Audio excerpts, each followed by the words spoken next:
Priorities. There are still lots of countries in the world where gay people are getting stoned to death. If you think that's primitive, they've actually upgraded. Where instead of throwing individual stones, they just drop a brick wall on you. The whole goddamn wall is all once. There are gay people getting stoned to death in the world. And it's like, in America, it's like, they won't bake me a cake. I'm being persecuted. Yeah, that guy being stoned to death. It's like, well, at least I don't have to call 2 people out of the phone book for a cake. Because that would be just horrible. All I'm doing is getting slowly killed over a course of an hour and a half. In a very slow, inefficient, extremely painful, agonizing manner. But at least I'm lucky. I mean, I wouldn't want the horror of having to call a phone number from the phone book and then be told that they don't believe in gay weddings, and then I have to dial a whole separate number, and then they'll do it by to dial 2 numbers rather than 1 number. I mean, oh my god, do you think my pointer finger's made out of steel? I can't be dialing 2 numbers. 2 numbers? Oh my god, the outrage. There's people starving in Africa, for Christ's sake. And whether or not wedding photographers should be forced to photograph your wedding is the issue of the day. Welcome to the real world. Welcome to normalcy. Apparently, gay people have been hypocritical jackasses this whole time. It's been lying this whole time. Like, we just want to be normal. We want to be treated like everyone else. Apparently not, because everyone else be told no. I am not gay. I am straight. So as a straight person, I can confirm, I can't make nobody work for nobody. If I was having any kind of event, I cannot make anybody participate in that event in any way, shape, or form. I have no right as a straight person to do that. If I was having some cattle ranch thing, like, hey, my friend, come down and we're gonna help slaughter cows and turn them into beef and we'll have hamburgers, it'll be great. My friend's like, you know I'm a Hindu, right? Like, yeah? You know cows are sacred to me, right? Yeah? Then why the hell do you think I'd want to do this? This is like the most insulting thing he has to do. If I tried to sue that guy, if I went before a judge, like, Judge, make this Hindu slaughter cows. What? What right do I have to make somebody violate their deeply held religious beliefs? Let me tell you, 0, no right whatsoever, nothing, nada, niet, 9, nothing, no, 0. I mean, if I was like, hey, I work for the fur industry, we're having our annual fur industry convention. We want you to cater it. That caterer can go, I'm a member of PETA. I don't believe, or even not I'm specifically a member of PETA, I don't believe in fur. I believe animal fur, wearing animal fur is evil and wrong. And I have a bucket of blood I keep handy just for those situations, so I'm not going to participate in that. If I try to sue you and make you participate in some fur industry convention, that would be absurd. If you're a photographer, and I'm like, hey, I work for SeaWorld.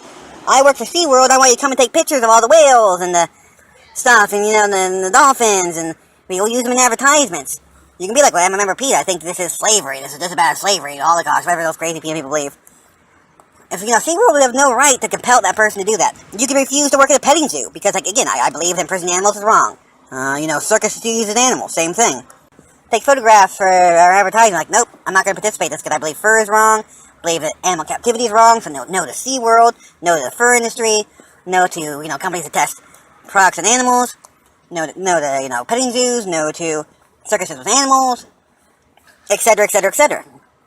If I'm a Democrat and you're a Republican, you come to me and say, hey, we're having a Republican fundraiser, we want you to cater for it.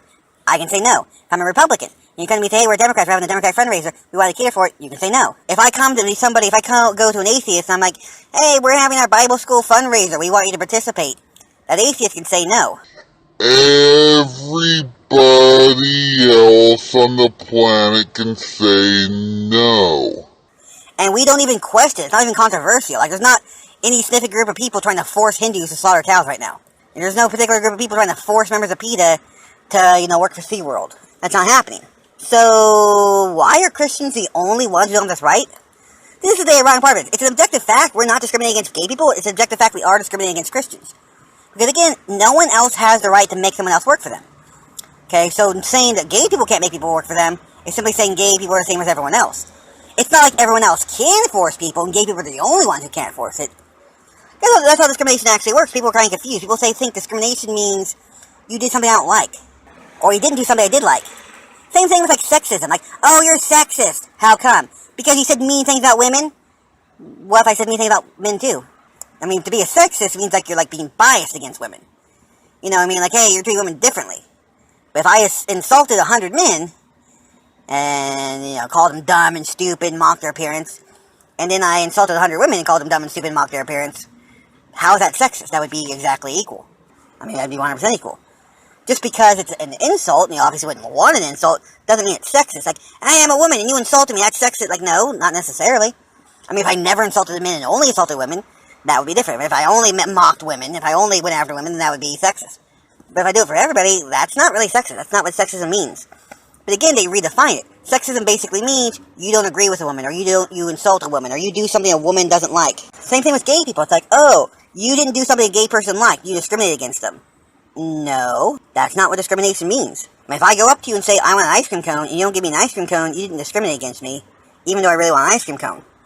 I mean, if we were in a room with 50 people, and you gave an ice cream cone to all 50 people, except me, like, no, don't give an ice cream cone to him, I don't like him. Everyone else gets an ice cream cone, not you. That would be discrimination. You're treating me differently than everyone else. But if you're not giving an ice cream cone to anyone else, and you don't give me an ice cream cone, that's not discrimination. So it's like, well, if this photographer can say no to everyone else, saying no to a gay person is treating the gay person the same as everyone else, which is actually the exact 180 opposite of discrimination. It'd be like not letting a black man drink from a water fountain because nobody's allowed to drink from the water fountain. Because it's some kind of display water fountain. There's like ropes around it and everything. Not racist. Yeah, but you won't let a black man drink from that water fountain. Yeah, but we're not letting white people do it. It's only racist if it's like we're allowing white people to drink from the water fountain, but not black people. Then it's racist. If no one can drink from the water fountain, not racist. If nobody can drink from the water fountain, that says not racist, as if everyone was. Everyone can drink from the water fountain, nobody can drink from the water fountain. As far as racism is concerned, those are the same. Those are equally not racial. But this black man really thirsty wants to drink from that. It has nothing to do with whether or not it's racism. If everyone's treated the same, hey, black people and white people equally can not drink from the water fountain. They equally can drink from the water fountain. It's the equality part. So it doesn't matter how thirsty the black dude is and how much he wants to drink from the water fountain. If he's not allowed to drink from the water fountain, but no one else is either, no racism. If he's allowed to drink from the water fountain and everyone else is, no racism. It's only when some yes, some no. So we actually have a situation where we have this bigotry where gay people are given extra rights no one else has. No one else has these rights. Only gay people. Gay people are the only group in America who can do this. Because again, I'm heterosexual. I cannot make people work for me. I cannot put together a Republican fundraiser and force Democrats to work for me. I cannot, work for the fur industry, put together some kind of fur industry event and force people to work for me. I, as a straight person, do not possess that power. Christians cannot make Jews attend Easter Sunday services. They do not have that power. Jews cannot make Muslims participate in synagogue events. Jews cannot make Muslims participate in a fundraiser for Israel. They do not have that power. Nobody else has this power. Literally in America today, only gay people are given the special power, the special right and privilege of doing this. Which means it's discrimination against everyone else because you're treating everyone else as worse than gay people. You're giving them a special privilege, that's wrong. That's illegal, it's unconstitutional, and it's discrimination. You're denying Christians the same rights everyone else has. Because why only gay people, like no one else can force you to say yes. On the flip side, everyone else can say no.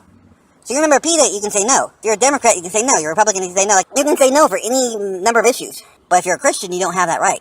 If you're a Christian, apparently you have to participate in any event, and you have no right to choose what events you participate in. You can't choose which events reflect your values, which don't reflect your values. You apparently have no right to do that, despite the fact that everyone else can do it. Even let's just flip it completely around. If Christians came to gay people, if Christians came to a lesbian couple, and demanded that that lesbian couple, go and cater a tent revival, where they were going to pray out the gay for people, the lesbian couple could totally say no. And they'd have every right to say no. And Christians would not have the right to force those gay people into participating in some Christian religious ceremony. Yet, somehow, gay people have the total right to force Christians to participate in a gay wedding. Because reasons? So this is just blatant discrimination against Christians and blatant discrimination in favor of gay people. If gay people truly want to be treated like everyone else, they have to understand everyone else can be told no. As we all know, no means no.